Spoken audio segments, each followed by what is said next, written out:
Good evening, ladies and gentlemen. I am not the first time in Bratislava, but it's a long time before. In 2001, exactly on 9/11, I was here in this hotel, and I hope that this time it will be not a dramatic change of the scenery like 17 years before. I promise you to provoke a little bit. And I start by remembering, in honor of Stephen Hawking, that I change a little bit the topic and I ask, can we escape the black hole of redistribution? Black holes were for a long time considered dead ends for matter and energy. Nothing could escape from them.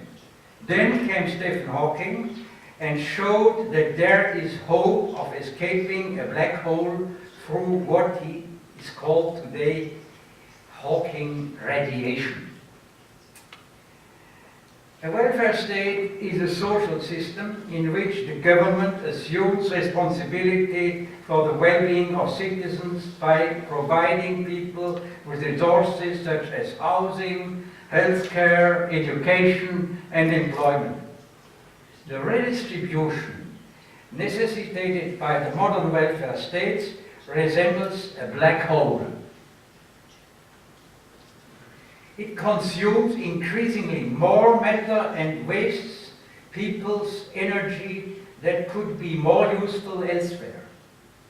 Many are skeptical that the vicious circle of dependence can ever be stopped.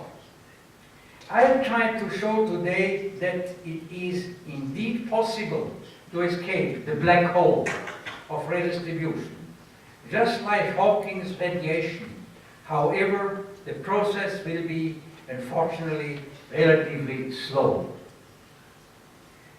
I offer in following 10 theses for discussion. The first 7 I have presented in the past, but the last 3 are new. And I am looking forward to your reaction to those especially, because they are quite provoking. The thesis number 1 is democracy and the welfare state cannot exist together in the long run. Democracy may be a good idea, and I am in favor of democracy, and as a Swiss even I am in favor of direct democracy. But it can only be sustained in a state that limits its jurisdiction and its power, especially the power to tax. That means that there must be constraints on the permissible tax burden, debt burden, tax progression, and the degree of state-organized redistribution. It is also important to note why these caps must be in place.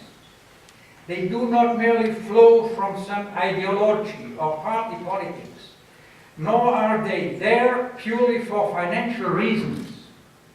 It is much worse. If the limits get broken, the very existence of an organized society is in danger.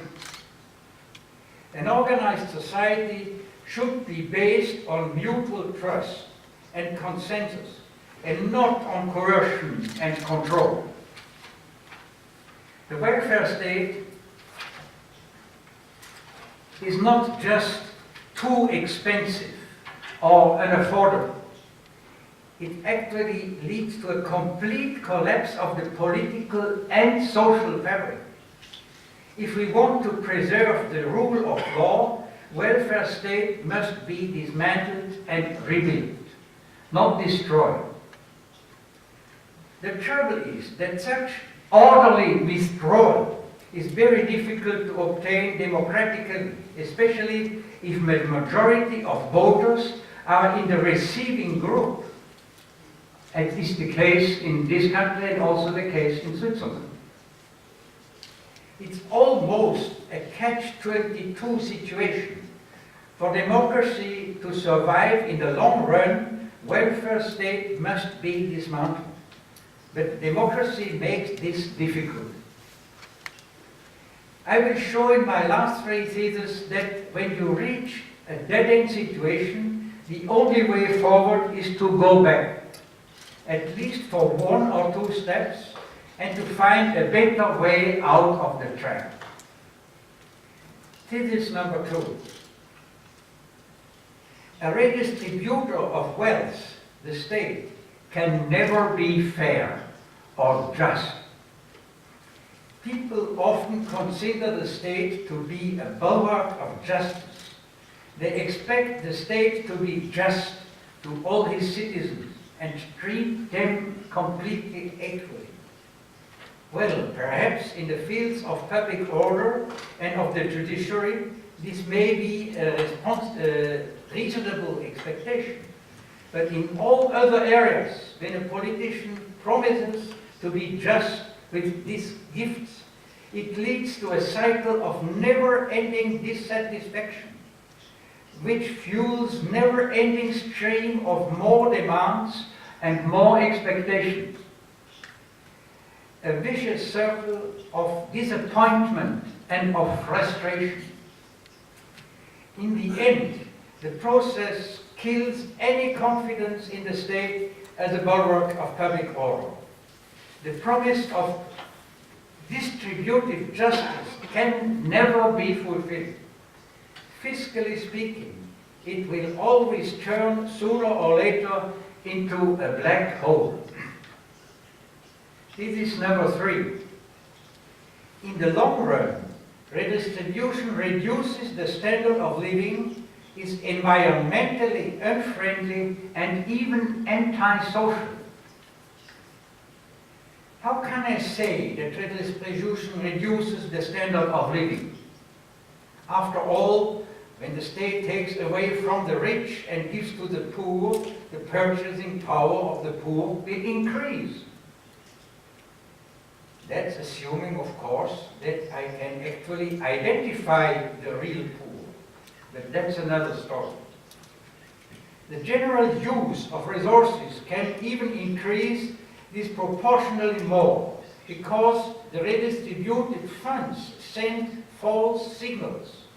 They seem like an income, but they are unhealed of the recipient economic performance. And then it's a problem. If your economic well-being is purely dependent on democratically agreed grants from economic performance of third parties, you lose your own dignity and self-worth as a courageous person. Being a client of welfare state is incompatible with freedom. Such situation should only exist as a stunned exception, and the majority population should strive to prevent it from happening. Turning to the effects of redistribution in those involuntarily financing the whole sheet, it is clear that they will be undertake less investment in venture capital, which will hinder and delay technological progress, so vital for the environment and for increasing standard of living for everyone. In the long run, the planet will be dirtier and poorer when we go on with more redistribution. This is number 4. The financial crisis of the welfare state is a symptom of a deeper crisis. The real crisis of the welfare state is not primarily financial, but socio-cultural.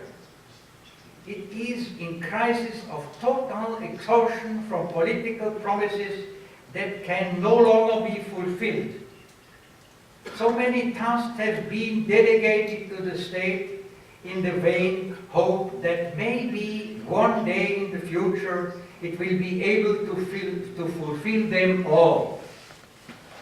But such resignation to promises of gains in the future destroys any hope today for such noble human traits as preparedness, spontaneity, reciprocity, voluntary cooperation. Only this can guarantee sustainable social behavior in the long run. These facts can only thrive on the fertile soil of time-tested cultural, social traditions which continue to renew and adapt themselves into a changing world. This is number 5. To serve the interests of both the needy and the helpers, social assistance must always meet the following 3 conditions. It must be a supplement. It means exist as an exception and not as the rule. Second, it must be constrained in time. Third, it must be interpersonal.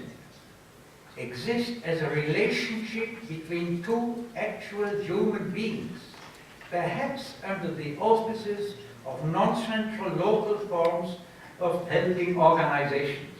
There even can be political. Redistribution and social policies have been an integral part of politics for decades, even for centuries. In democracies, they cannot be abolished overnight. First, they must be kept, then pruned to essentials, and finally put on a sustainable path. I don't say that they should be abolished, that they should be transformed. Redistribution has inflated social policy so much in the war-torn and crisis-ridden 20th century that it now exceeds the financial means of the system and physically can just not continue in its present form. What has once an exception has over time become the rule, and such rules simply cannot be financed in the long run, even in Switzerland. In light of this, some are advocating a total exit from all redistribution and abrupt privatization of all social credit. That may be correct course of action in theory, but the fly in the ointment is that such demands will never fly by the great general public. It could be implemented by a dictator, but in a democracy it probably has no chance. So we have to look for other ways to the aim. See this number 7. Welfare state is not in a bottleneck, it is in a dead end. If you find yourself in a bottleneck situation, a useful strategy is often do more of the same. Keep pushing and eventually the constraint will give way. But if you are in a dead-end situation, however, do more of the same strategy is the recipe for a complete disaster. You will exhaust all your strength, hoping that it will give way, but it won't. It's a dead end. The only thing that can help you is to turn. Perhaps turn around 180 degrees and return to the old ways, but perhaps also turn to the sides and seek new, untried solutions. You never can go back to zero, but you can go 2 steps back and have another look to the real aims. In any case, the direction must change. Large part of political failures and crises in history arise from treating all issues as bottlenecks and failure to recognize their ends. There is the saying, when you have a hammer, everything looks like a nail. Perhaps we can say, when you are a politician, everything looks like a bottleneck. They often speak of change, but they rarely do. This is number 8, and now I start with the new thesis. A free society needs diverse, overlapping elites in a political system that is constrained, controllable, with the power to recall politicians and to build up from competing small entities.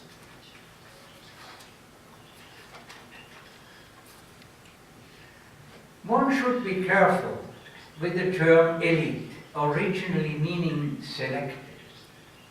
Every society needs elites in the sense of a vanguard of experiment with new forms of living together, with new products and services, and also with the risk of constantly making new mistakes.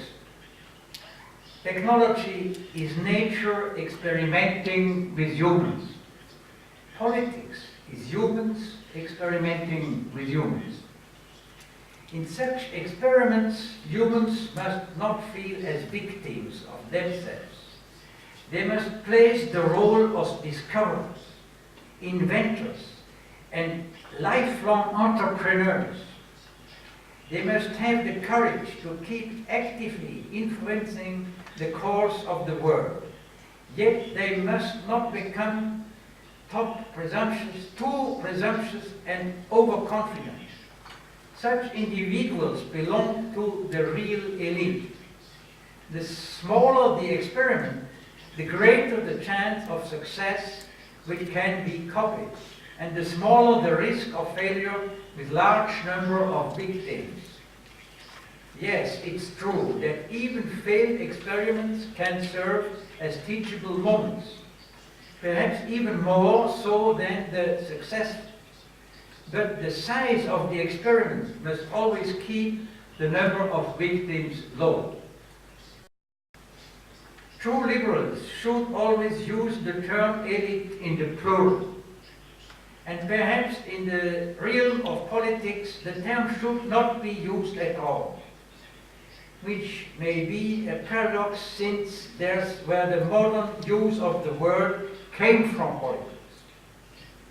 There are elites in general walks of life, in economy, in culture, in civil society, in sports.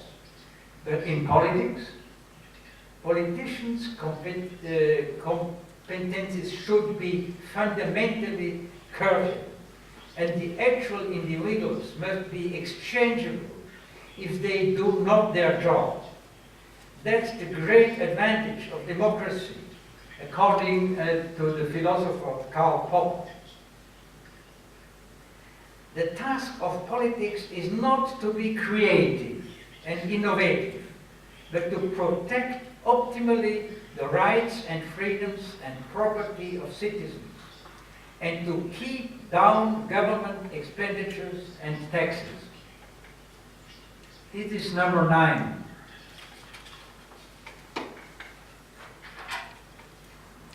The professed egalitarianism of the welfare state tries to overcome the past, the feudal inequality of the three estates society of the Middle Ages, and the industrial revolution gap between the rich and the poor.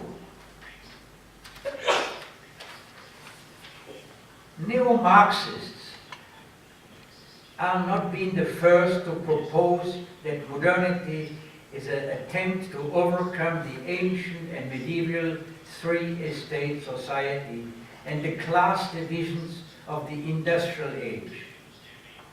Already Plato three-sected society into his rulers, that means the philosophers, soldiers, it means the keepers of order, inward and outward, and the producers, the free and non-free workers providing livelihood for everyone.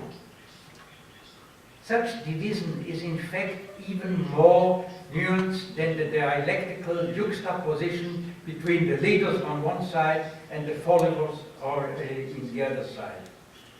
the exploiters and the exploited in Karl Marx. From a liberal point of view, too, we need to overcome and reshape the notion of a dialectic between the chosen in the leaders and the elites on one side and the followers, the dominant majority on the other. In the Middle Ages, the trisection of society morphed into the three-estate society. The armed estate, the nobility, the learned estate, the clergy, and the sustenance estate, the farmers and the craftsmen. As usual, the Swiss experience differed in this respect from the rest of the European continent. The Confederate Swiss are once again a special case, and this is the reason why it's hard to copy the experience. They never really bought the trisection of society. It is very illustrative to consider why. So allow me this little case study under Thesis 8. Why the Swiss never developed powerful aristocracy and clergy. People who lived in what is now Switzerland always had to deal with very specific geography of alpine valleys and specific nature and threat from the neighbors at the time. Given these conditions, the medieval farmers and craftsmen decided to both arm themselves and to defend themselves. So the nobility was superfluous. Today we call it the militia principle. Such step immediately made the whole armed estate of the nobility quite redundant, because there was need for it, no need for it. In fact, a lot of time they were defending themselves precisely against the encroachments of foreign nobility. As a result, there has never been any influential aristocracy in Switzerland. And that's a good sign for start with democracy. This had further consequences. When no aristocracy in place, there was not really anybody with whom the clergy could gang up against the third estate, the farmers.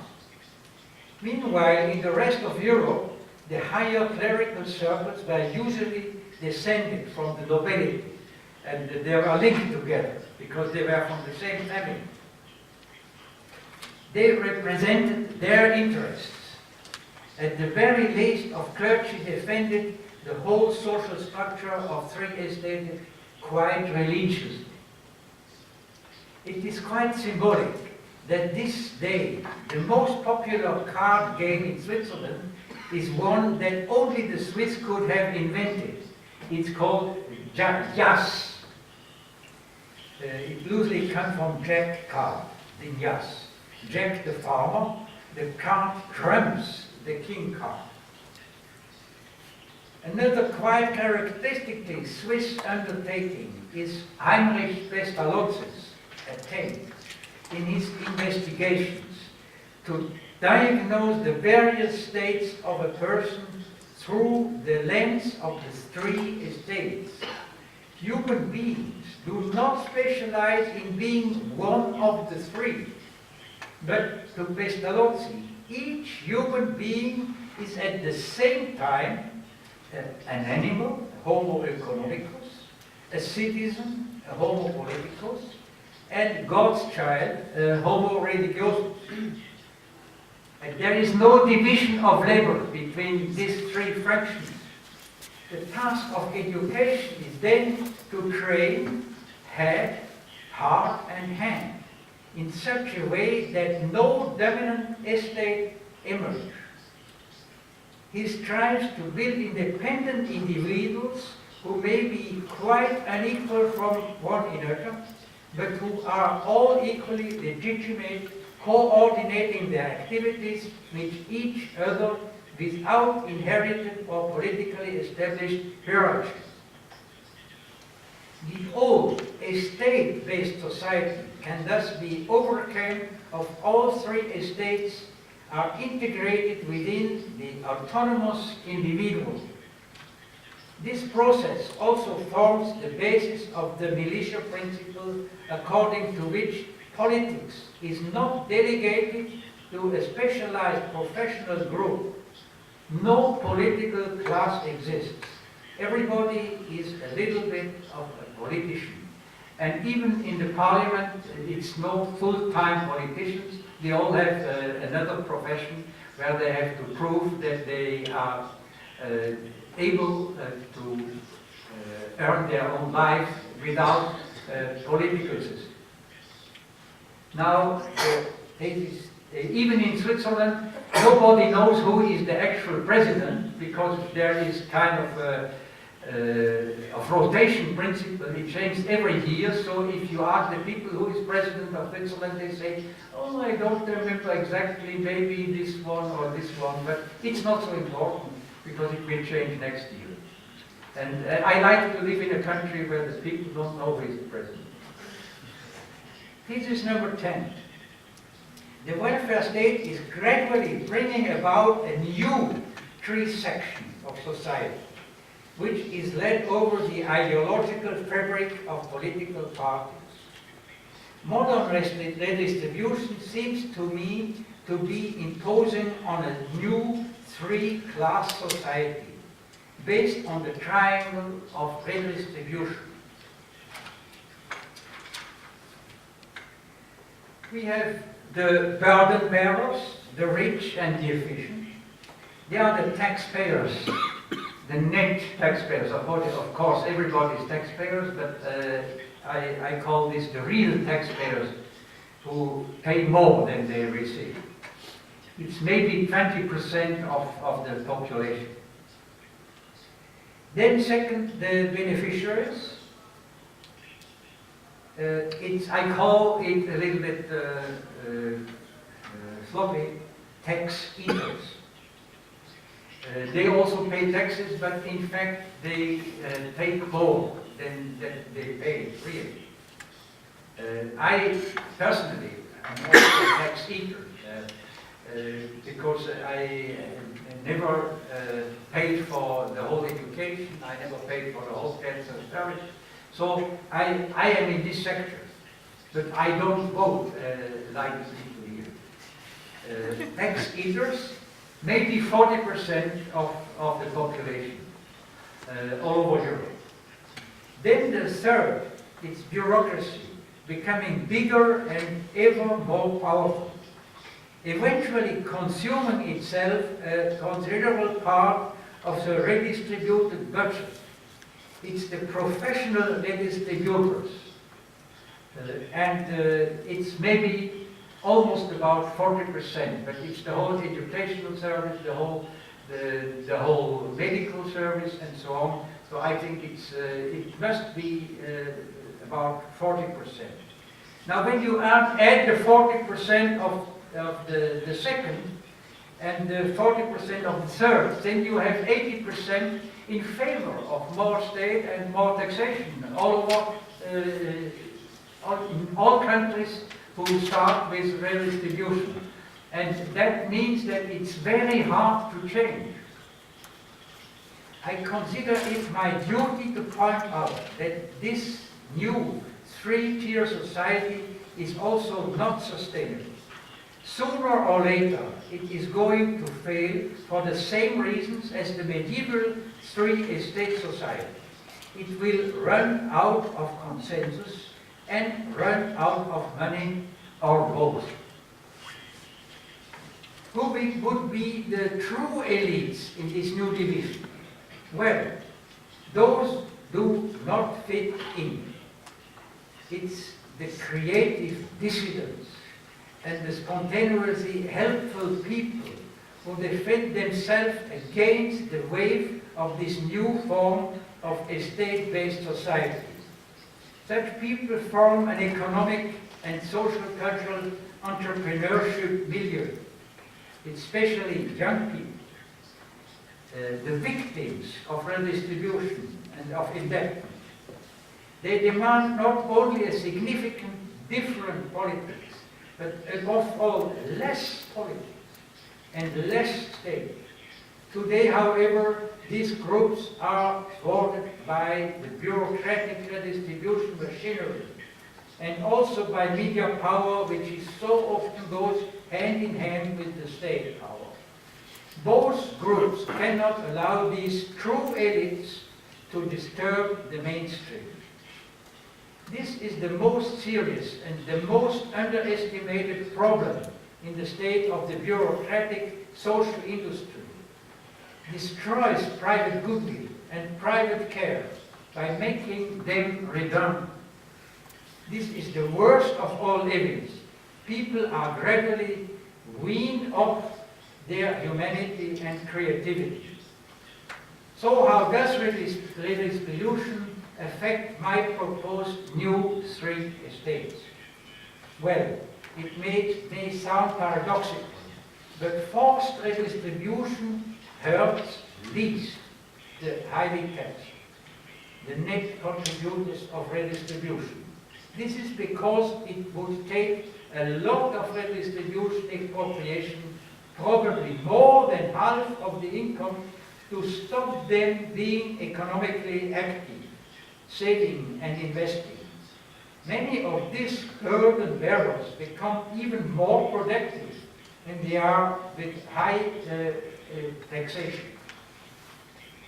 And though they suffer from high and progressive taxation, they also indirectly benefit from it, since the recipients of redistribution funds become politically more submissive and can also consume more as a result of redistribution.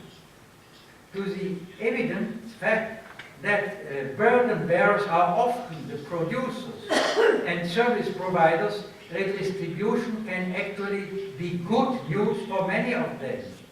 As a result, we see that redistribution is popular, and not only among the left-wing statists, but also among those who benefit from additional purchasing power by the obedient consumer or retiree like sheep. Whom does redistribution hurt most? Again, this may sound paradoxical, but it hurts most the soul and mind of the redistribution beneficiaries. They are denied the opportunity to stand on their own. It deprives them of incentives, excludes them from the labor market, and turns them into economic and political clients, or indeed slaves of the redistribution machinery. In a broad sense, they become state pensioners, always wanting more and more.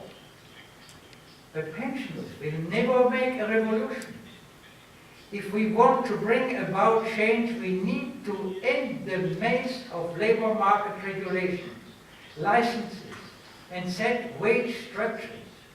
We need to entice these slaves towards making good money by fulfilling the various tasks of which there would be much demand in the absence of the various tasks for which there would be much demand in the absence of regulation and professional licensing. The new internet-based economy offers one possible way by matching individual buyers and sellers of goods and services without the sclerotic infrastructure of old economy. This good money will help drive people out of the old regulated system where redistributive benefits are paid regardless of individual initiative. There will now be a new way of advancing oneself, where in the old system of only way is to push for ever more and more redistribution. It is clear that the third group, it means the redistribution bureaucracy, or should we say the redistribution industry, have no motive at all to criticize the system as long as it is not completely bankrupt. It keeps them employed. The many intellectuals belong to this group keep using all means to prove that there is no alternative to redistribution.